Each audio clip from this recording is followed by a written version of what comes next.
Assalamualaikum warahmatullahi wabarakatuh. Bertemu kembali dengan saya Fatwa Mancanagara, calon guru penggerak angkatan 8 dari SMP Negeri 1 Sukabumi, Kabupaten Sukabumi. Pada kesempatan kali ini saya akan melakukan supervisi kepada rekan sejawat saya, yaitu sudah hadir bersama saya Ibu Tiara. Beliau adalah guru dari mata pelajaran Bahasa Indonesia. Betul ya, Bu? Ya, betul. Ya. Selamat pagi Bu Tiara. Selamat pagi Pak. Kira-kira saya mengganggu tidak? Tidak, Tidak ya? Tidak ya. Begini Bu, rencananya kan saya akan melakukan supervisi Ya. terhadap pembelajaran Ibu di kelas. Nah, sebelumnya kita akan melakukan dulu pra-supervisi ya. Nanti ada beberapa pertanyaan yang ingin saya ajukan kepada Ibu ya. Jadi dari tujuan supervisi ini adalah untuk mengetahui dan memahami jalannya pembelajaran yang akan Ibu lakukan nanti seperti apa, gitu, agar lebih memudahkan juga ketika nanti Ibu pembelajaran di dalam kelas, begitu. Ya. Nah, untuk yang pertama, pertanyaan pertama, kira-kira untuk tujuan pembelajaran yang akan Ibu lakukan itu nanti apa? Baik. Untuk tujuan pembelajaran yang ingin saya terapkan di pertemuan nanti yaitu siswa dapat mengenali unsur-unsur dari teks eksposisi. Jadi ini masuk materi ke bab 3 tentang teks eksposisi. Seperti itu. Siswa dapat mengenali tentang Unsur-unsur teks eksposisi. Teks eksposisi. Iya, eksposisi. Teks eksposisi. Selain itu ada lagi mungkin Ibu dari tujuan pembelajarannya? Untuk di pertemuan nanti dicukupkan satu dulu karena melihat pengalaman di kelas yang lain, saya sudah pernah belajar di kelas yang lain, anak-anak agak kesulitan untuk mengenali unsur-unsur yang ada di dalam teks eksposisi. Jadi difokuskan dulu satu tujuan dulu yang ingin saya capai. Oke, seperti itu ya. Berarti di pembelajaran sebelumnya di kelas yang lain anak-anak kurang ya memahami dalam teks eksposisi ini. Oke, baik. Yang berikutnya kira-kira untuk pengembangan pembelajaran yang ingin Ibu kembangkan dalam hal apa? Untuk yang ingin dikembangkan mengenai pengetahuannya. Dalam hal pengetahuan. Iya, dalam hal pengetahuannya. Di situ kan ada unsur-unsur itu kan ada dua, ada fakta dan juga gagasan. Anak-anak agak kesulitan menentukan yang mana fakta, yang mana gagasan. Maka dari situ pengetahuan yang ingin dicapai. Oke, lebih ke pengetahuannya yang dikembangkan. Oke, baik. Lalu untuk pembelajarannya nanti kira-kira mungkin apa yang akan Ibu lakukan? Misalnya strategi pembelajarannya atau model pembelajarannya gitu, atau misalnya media pembelajarannya akan seperti apa? Oke, baik. Mengenai strateginya yaitu strategi berdiferensiasi, kemudian modelnya nanti akan saya terapkan model problem based learning. Jadi diberikan masalah seperti itu ya. Metodenya diskusi kelompok, kemudian penugasan dan ada tanya jawab juga. Kemudian yang terakhir, media yang saya gunakan ada contoh-contoh dari teks eksposisi, kemudian PowerPoint yang berisi tentang materi dari teks eksposisi. Mungkin berarti ada penggunaan laptop dan fokus juga ya. Untuk pelaksanaannya sendiri kira-kira kapan Ibu akan melaksanakan pembelajaran? Insya Allah nanti akan dilaksanakan di hari Jumat pada pertemuan keempat dan kelima. Hari Jumat pertemuan keempat dan kelima di kelas 8A. Di kelas 8A ya. Baik, kalau gitu nanti saya juga mohon izin, nanti saya akan melihat langsung pembelajaran yang dilakukan, supervisi langsung. Nah setelah itu nanti kita jadwalkan waktu kembali Ibu untuk melakukan pasca observasi. Jadi nanti setelah observasi, setelah supervisi itu nanti ada pasca supervisi. Nah itu nanti dihadiri juga oleh pengajar praktik saya. Gitu.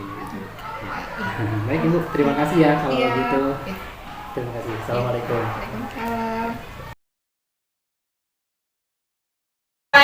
Assalamualaikum warahmatullahi wabarakatuh.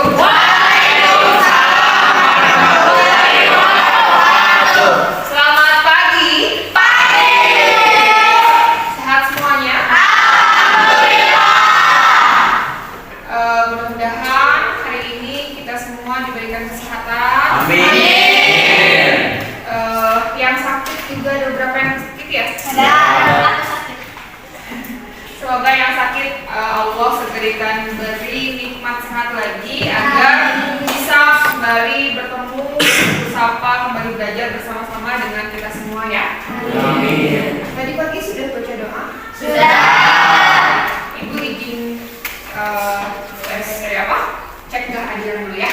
Oke.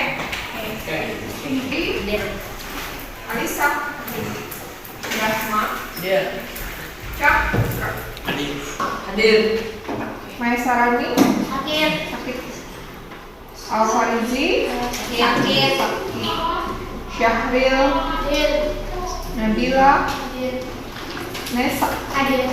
Navita, Risel, Risti, Sita, Sri, Hadir. Yesi, sudah siap. Betul.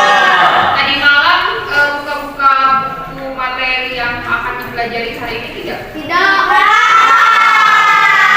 Ada yang tidak, ada yang buka. Kalau yang tidak, semoga nanti di pertemuan selanjutnya ada kemauan untuk membuka terlebih dahulu persiapan untuk pertemuan Hari ini. Oke, baik. Nah, sebelum masuk materi yang akan kita pelajari hari ini, Ibu tanya dulu. Kemarin kita sudah belajar materi tentang apa?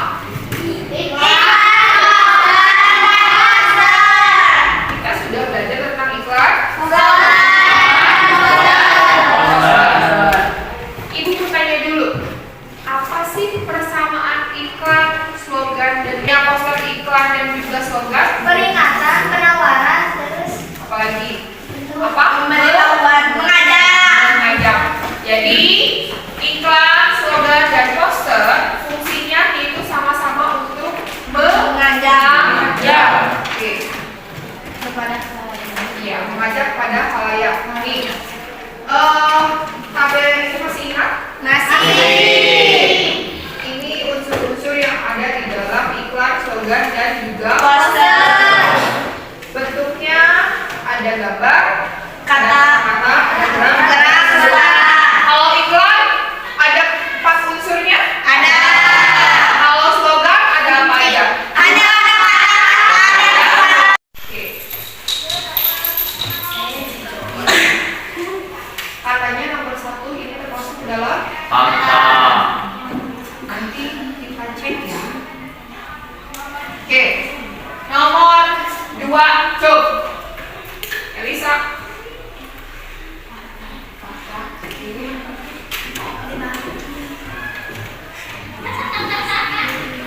Nomor 3 cuk. Cuk yang laki-laki. Jamal boleh? Bertiga apa? Fakta atau gagasan?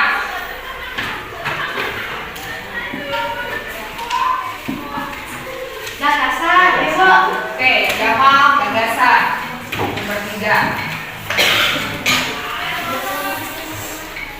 Yang nomor Sri yakin bahwa nomor 1 itu betul-betul sudah terjadi? Belum. Belum. Kalau belum apa? Gagasan. Jadi nomor 1 gagasan atau fakta? Gagasan. Jadi jawabannya Salah. Gagasan.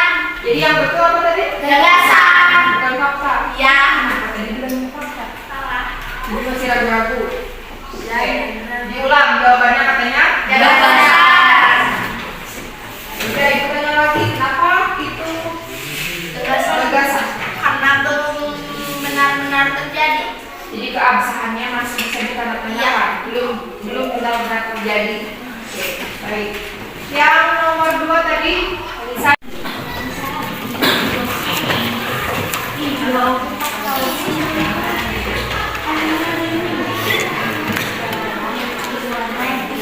pendapat.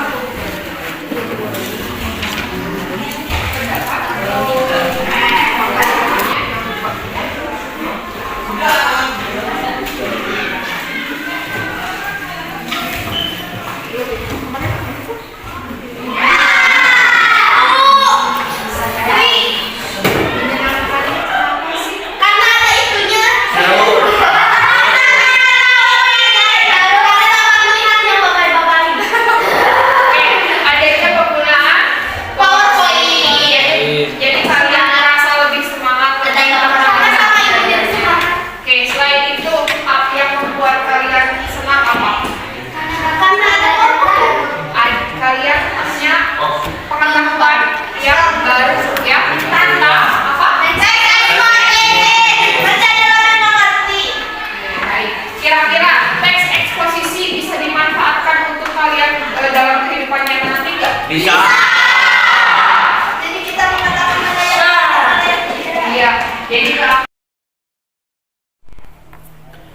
Assalamualaikum warahmatullahi wabarakatuh.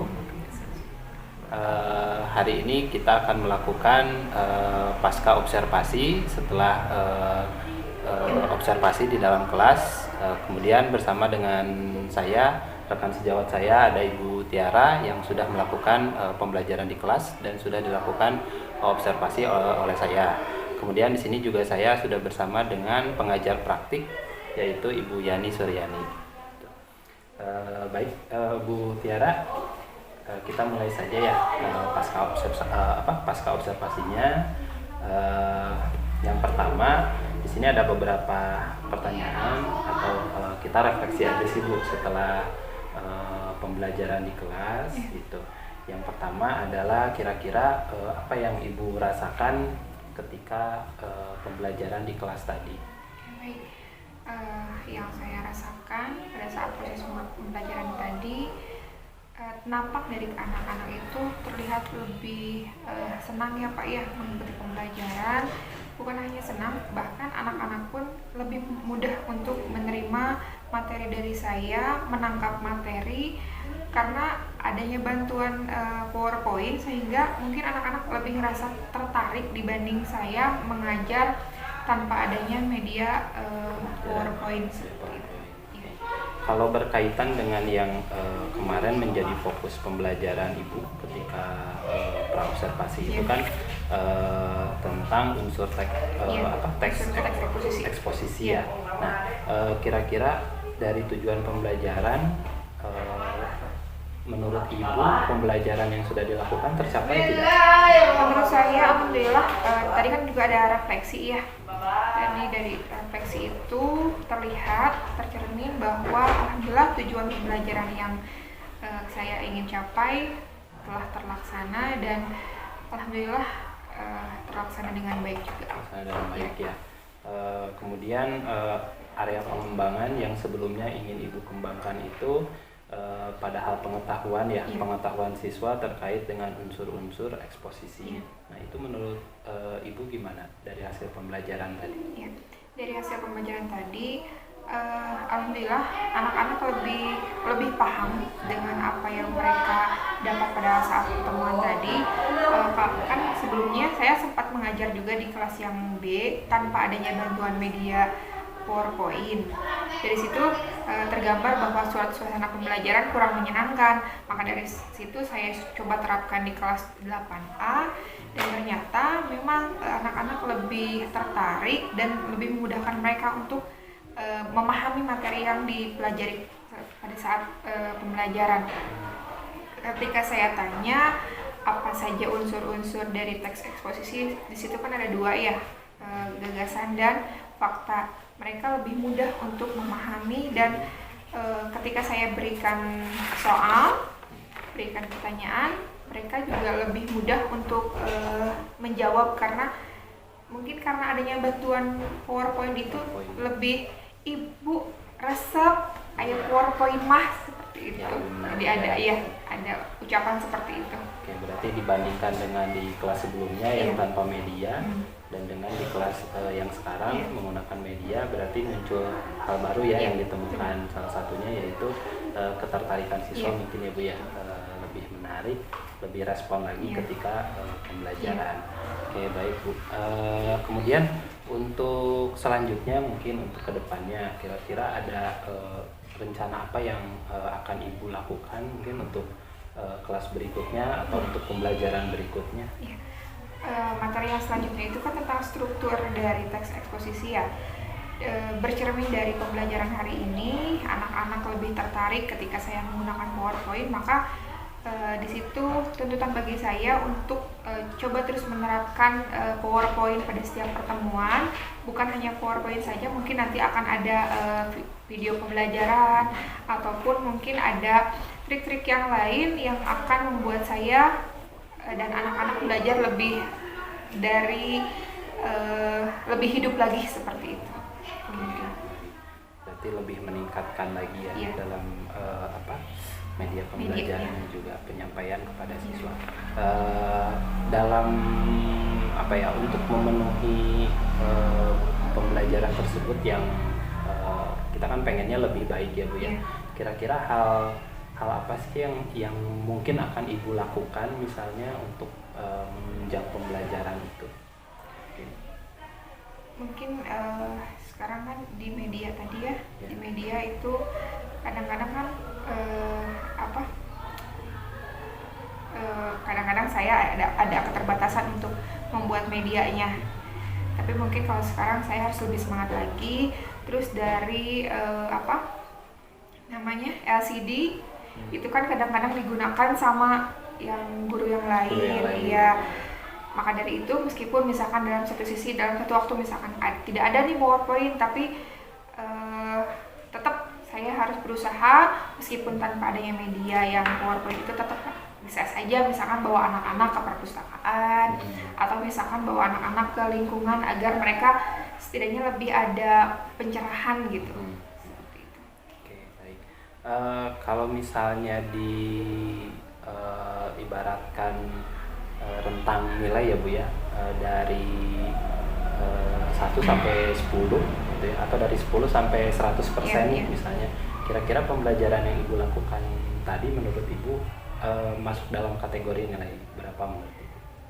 Kalau menurut saya melihat tadi perbandingan ya antara yang di kelas 8B dan kelas 8A, menurut saya hampir 85% pembelajaran tadi tercapai. 85% tercapai. Bahkan mungkin 85% lebih deh. Karena tadi kan melihat respon anak-anak ketika saya coba langsung, oh Bu, yang ini fakta, Bu, yang ini gagasan, jadi betul-betul tektoknya tuh kerasa gitu. Beda dengan yang kelas 8B kemarin, lebih banyak diem karena memang mungkin belum paham seperti itu. Kalau untuk rentang nilai kan mungkin yang paling tinggi kan 100%. Artinya ini kan di sini Ibu 85% nih merasakan pembelajaran tadi. Berarti artinya mungkin masih ada yang dirasa kurang dari pembelajaran kira-kira? Masih ada. Tadi juga ada beberapa yang Ibu masih belum ngerti ini gimana. Saya coba bimbing lebih face to face individu. Mungkin lebih ke karena dari daya konsentrasi dia juga udah mulai menurun, mungkin karena kan itu jam-jam menuju istirahat, terus sudah mulai agak lapar mungkin seperti itu. Dan mungkin ada tambahan lagi nanti lain kali ada games seperti itu. Tapi kan satu yang jadi negatifnya itu, yang jadi kekurangan itu waktunya sih Pak. Kan kalau bahasa Indonesia kan butuh banyak waktu, sedangkan tadi itu waktunya sedikit gitu. Jadi kalau untuk digunakan games itu memang agak kurang bisa diterapkan gitu. Oke, baik. Bu Tiara, di sini juga saya sebenarnya tadi ketika observasi di kelas saya sudah mencatat beberapa hal, tapi dalam hal ini ketika saya observasi bukan berarti menggurui, tidak, hanya sesuai dengan hasil pengamatan saja apa yang saya amati ketika di dalam kelas gitu. Nah kemudian terkait dengan tujuan penyampaian unsur teks eksposisi juga kalau yang saya lihat tadi itu tersampaikan juga ya. Jadi siswa juga ketika pembelajaran mereka akhirnya mampu tuh mengenali perbedaan antara unsur eksposisi ini gitu, bedanya ada di mana gitu. Kemudian siswa juga terlihat lebih paham lagi gitu ya, mereka betul tadi karena adanya salah satunya media pembelajaran yang diterapkan gitu. Biasanya kan kalau kita terpaku dengan textbook gitu ya, mungkin mereka lebih cenderung suka males ya gitu ya kalau untuk baca gitu. Nah kemudian juga strategi pembelajarannya juga tadi terlihat ketika di dalam kelas Ibu melihat dulu kesiapan pembelajaran mereka, kemudian Ibu juga mengaitkan dengan materi-materi sebelumnya yang sudah dipelajari gitu. Kemudian dari media pembelajaran juga semuanya tersampaikan, dari PowerPoint-nya ada, kemudian Infokus ada, media pembelajaran, kemudian juga interaktif ya tadi yang saya lihat dengan siswa, tanya jawabnya ada, ketika Ibu bertanya siswa juga mereka cepat gitu respon gitu. Akhirnya mungkin salah satu dari tujuan pembelajaran ya alhamdulillah sudah tercapai gitu. Mungkin itu aja Ibu hasil dari supervisi atau observasi yang saya lakukan. Mudah-mudahan ini bisa jadi pengembangan yang baik untuk kedepannya, untuk kita bersama memberikan pembelajaran di kelas yang lebih baik lagi. Itu saja. Terima kasih. Baik, terima kasih Ibu dan Pak Fatwa yang sudah memberikan refleksi di pasca observasi ya. Saya tadi mengamati percakapan Pak Fatwa dengan Ibu Tiara. Maaf. Ibu Tiara. Terima kasih. Saya hanya ingin menyampaikan bahwa tujuan dari observasi ini Pak Fatwa di CGP-nya ada tahap melakukan observasi ke rekan sejawat. Setelah Pak Fatwa sendiri diobservasi. Nah, artinya Pak Fatwa dapat mengimplementasikan pengetahuan yang didapat dari CGP-nya untuk bisa sharing dengan rekan sejawat. Baik, dari percakapan pasca observasi tadi, Bu Tiara, luar biasa, Ibu sudah membentuk karakter siswa yang aktif di kelas, berarti sudah terbentuk pembelajaran student center ya. Jadi terlihat aktivitas siswa menyenangkan, kegiatan pembelajarannya juga ada media di situ tadi ya yang saya tangkap. Kemudian Pak Fatwa juga sudah melakukan coaching dengan Alur Tirta, di mana tadi menanyakan apakah tujuan dari pembelajaran tersebut yang ditulis di APP sebelumnya tercapai atau seberapa jauh sih tercapainya gitu ya. Ternyata 85% ya Bu ya. Kita kan hanya manusia biasa ya, tidak ada yang sempurna, pasti ada saja. Nah, dari kekurangan yang kita temukan, kita akan memperbaiki di pembelajaran berikutnya sehingga pembelajaran di kelas bisa lebih aktif lagi, kemudian juga kita memfasilitasi siswa lebih baik, intinya sih itu ya. Kemudian mengidentifikasi pembelajaran tersebut bagaimana, apakah sudah sesuai atau misalnya menemukan kendala apa, kemudian rencananya apa. Ibu tadi mau mengembangkan media pembelajaran lagi ya, atau misalnya bisa diterapkan outdoor learning ya di perpustakaan atau di alam gitu ya. Kalau Pencas sudah outdoor learning kayaknya ya. Luar biasa memang. Disitulah siswa-siswa kita kan di kurikulum Merdeka itu ya itu mereka lebih bebas bergerak, lebih nyaman barangkali apabila berada di luar kelas. Tapi di dalam kelas pun tidak menutup kemungkinan apabila kita mengemas pembelajaran itu dengan menarik. Tentu saja. Kemudian bagaimana menemukan kendala ya, solusinya juga tadi sudah Pak Fatwa sudah mengarahkan sampai Ibu sendiri berencana bagaimana nih untuk mengembangkan pembelajaran di pertemuan berikutnya. Baik, harapan saya dengan coaching ini Pak Fatwa dapat sharing dengan rekan sejawat, kemudian juga saling memotivasi gitu ya, bukan mengkritik ya Ibu ya. Kita sharing, saya juga kadang belajar ketika observasi ke rekan sejawat atau kemarin dengan Pak Fatwa, saya menyerap nih, oh iya bisa seperti ini juga nih ya ternyata pembelajaran. Nah itu jadi sharingnya di situ. Jadi bukan berarti menggurui atau misalnya mengoreksi, tapi kita sharing, menemukan kendala apa sih, yuk kita pecahkan sama-sama, yuk kita belajar sama-sama. Nah itu sehingga proses pembelajaran dapat ditingkatkan, tentu saja yang berpihak pada siswa. Oke, terima kasih pertemuan hari ini luar biasa. Assalamualaikum warahmatullahi wabarakatuh. Waalaikumsalam.